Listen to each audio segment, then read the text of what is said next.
Vicious, cruel, dramatic, repulsive, all words that may come to mind when viewing this work of Judith Beheading Holofernes by the 17th century Baroque artist Artemisia Gentileschi.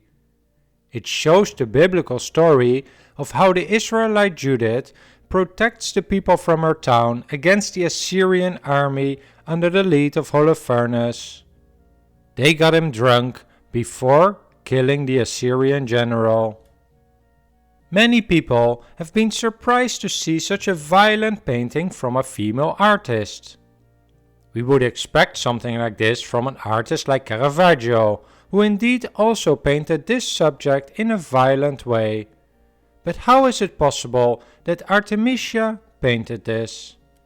She was the daughter of a successful painter, Orazio Gentileschi, and she painted for kings and queens and some of the richest people in the world during her life. But she was also raped at age 17, which seems to explain the way she painted this scene, and I will discuss that some more later on in this video. But before explaining some more of this background, let's have a closer look at the painting. Gentileschi paused the scene at the most dramatic moment, when Judith has almost completely beheaded the Assyrian general Holofernes. Judith has some help from her maidservant Abra, and they are pushing Holofernes down. We can still see the last of his struggle, trying to jab at the maidservant with his right hand. It's a messy scene. The blood is spurting out over the sheets and the arms and clothes of Judith. You can see how the life is escaping Holofernes. But it's not easy for Judith. Sleeves rolled up, she has taken the sword of Holofernes, and you can see how she's strange, pushing down his head as strong as she could. She moves her head backward a little bit to avoid the blood. Looking at Judith's dress, there's a hint of her intent.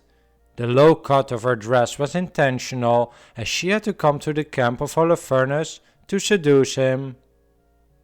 The scene is painted against the dark background of the tent, something known as tenebrism, and this stark contrast helps to make the scene even more dramatic, as it puts the focus completely on the action in the foreground. One element that is not frequently discussed in art history is that colors also have a symbolic meaning. However, a single color can often be interpreted in multiple ways. For example, the gold of Judith's dress most likely stands for glory, although it is also associated with divinity or truth. The red coverlet on top of Holofernes may refer to love or sin, heat, passion, but also suffering. Then there's the blue of Abra's gown, symbolizing the fidelity of the handmaid in her service to Judith. The black of the background suggests evil or death, and the sword of Holofernes used on himself may refer to life, death, or salvation. The prominence of the cross on the sword in Judith's hand more likely indicates salvation, for Judith then, not for Holofernes. The story of Judith and Holofernes is found in the biblical book of Judith, and it has inspired many artists over time. While telling Judith's story, I will show some artworks of other artists who painted her. The story starts with Holofernes, the commander-in-chief of the Assyrian troops, who is instructed by the Assyrian king Nebuchadnezzar to conquer the people in the west. At some point, he arrives to the Jewish town of Bethulia, where he sets up camp outside the town.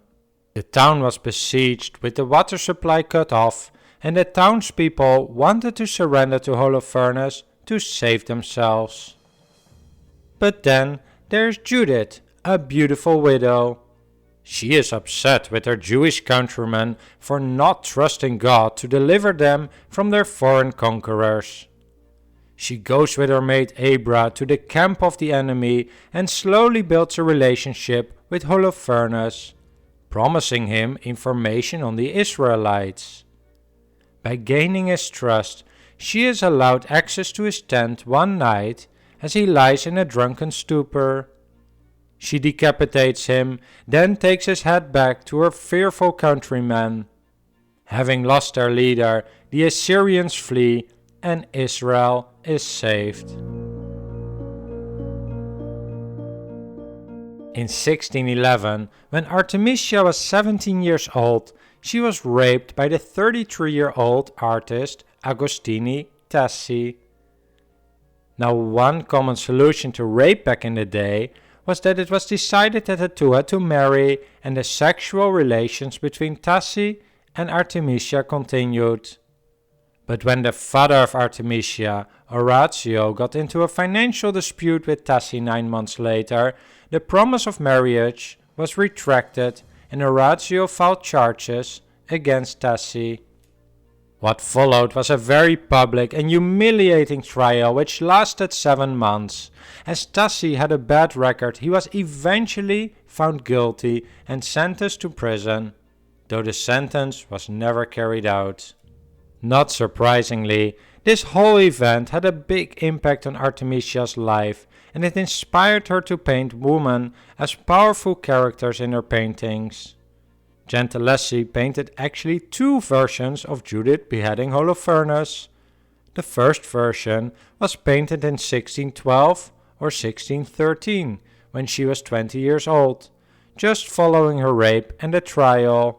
This one is on display in the Museo di Capodimonte in Naples.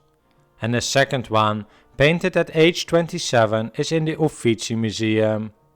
You can see how much she had learned in those 7 years. I cannot finish the story before sharing 3 last things.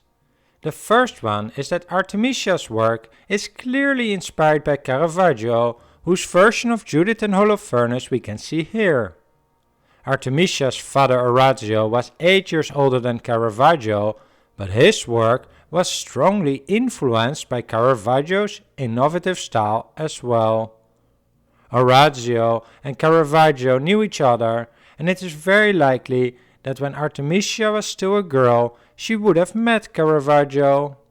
In any case, she derived a lot of inspiration from his work.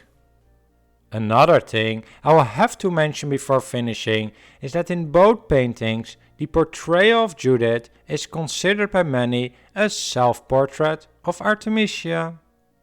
Finally, Artemisia painted at least one more painting of Judith and Holofernes.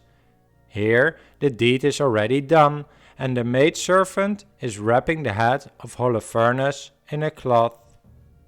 Well, I hope you enjoyed this discussion. If you did, please hit the like and subscribe buttons below this video and leave a comment down below with any thoughts you may have related to Artemisia Gentileschi and this video. Thanks for watching.